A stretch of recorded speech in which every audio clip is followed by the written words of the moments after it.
Every year in June, our coastline is briefly littered with strange and wonderful sculptures. There are ceremonies too, and music. It's all part of the Five Lands Walk. The idea came from Italy, where they have a thing along their coastline called the Cinque Terre. Well, we thought our coastline was equally beautiful, and so we decided to turn the Cinque Terre into the Five Lands Walk.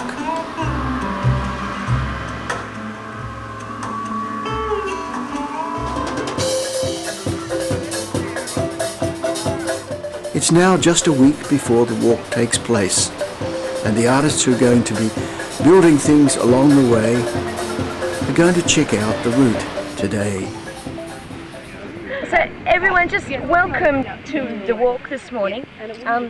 Phil Bligh is a member of the Darkinjung local Aboriginal Land Council, and he's been fundamental to the Five Lands Walk Festival each year since its inception. Ian is an ecologist, and he's very knowledgeable about bush foods, and he'll be talking to us along the way about some of the natural features of the place. Before I say anything about the Five Lands Walk, I'd just like to acknowledge that we're on the land of the traditional lands of the Darkinjung people, but also in Aboriginal philosophy that we are made up of everything that is around us. You know, our bodies are made up of the plants, parts of the plants, the animals, the earth, the air, the water. With that introduction, that we go on the walk today and feel the earth and listen to the earth and what, you know, and to Mother and what it is saying to us.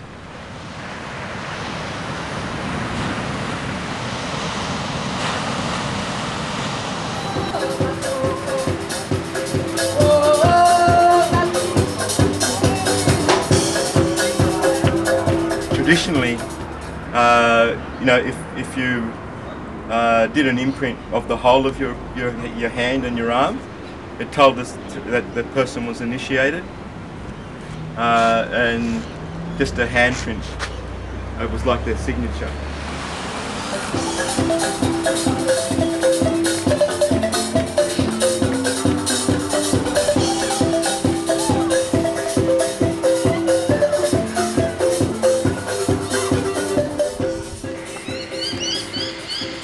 Anyway, as we just walk up here, a few plants I want to point out. One in particular is the wattle or the acacia, and I'll just give you a little talk about its relationships in one plant.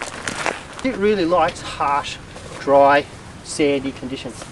Okay, and the reason it can tolerate that is not because this plant is particularly strong and fit, but when it has its relationships, and one of those relationships is a bacteria that lives within its roots, and that bacteria takes nitrogen from the air, converts it into nitrate, which is a fertiliser, and basically this plant can self-fertilise. This guy also has a relationship with ants. There's a small thing that excretes a little bit of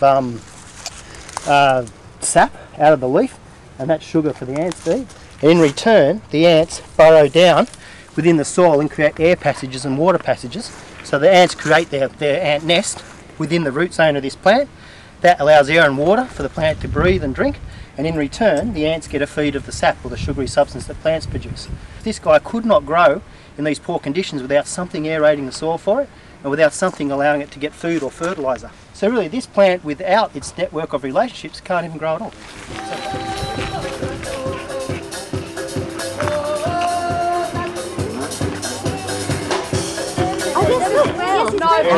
Also in the middle, see in the middle? Yeah, that's right. Shooting that's it. Look at that. Lovely. No, there's also...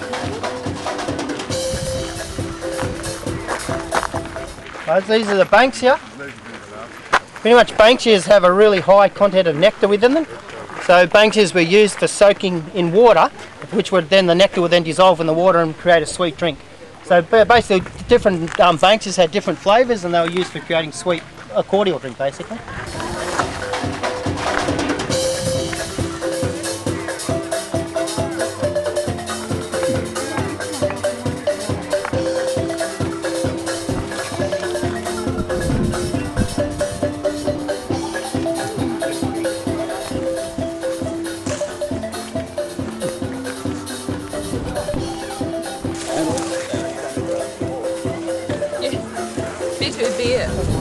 Go all the way around here to Avoca, and then from North Avoca around to Terrigal around the coast. But when?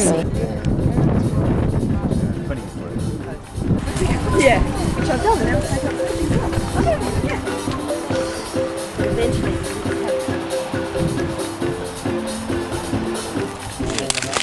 Yeah, no, I won't hand you. Okay, these are basically the cycad nuts, I suppose you'd call them. But be wary that they are deadly toxic until they're processed. So just keep that in mind. And the Aboriginals had a very elaborate processing program, which I think they were ground and soaked in water, in flowing water for several days, and then re-ground again and re-soaked, and it was quite an elaborate process. But once done, an excellent large source of carbohydrate. And not burnt first, just Not boiled. burnt.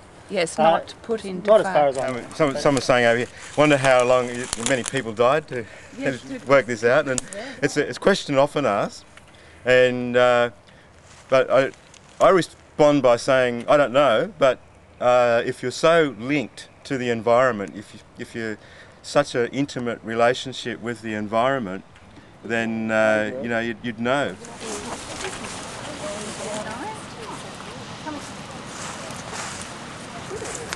We're about halfway along the walk now, and I think I'll leave the artists here and go home to get this ready for you.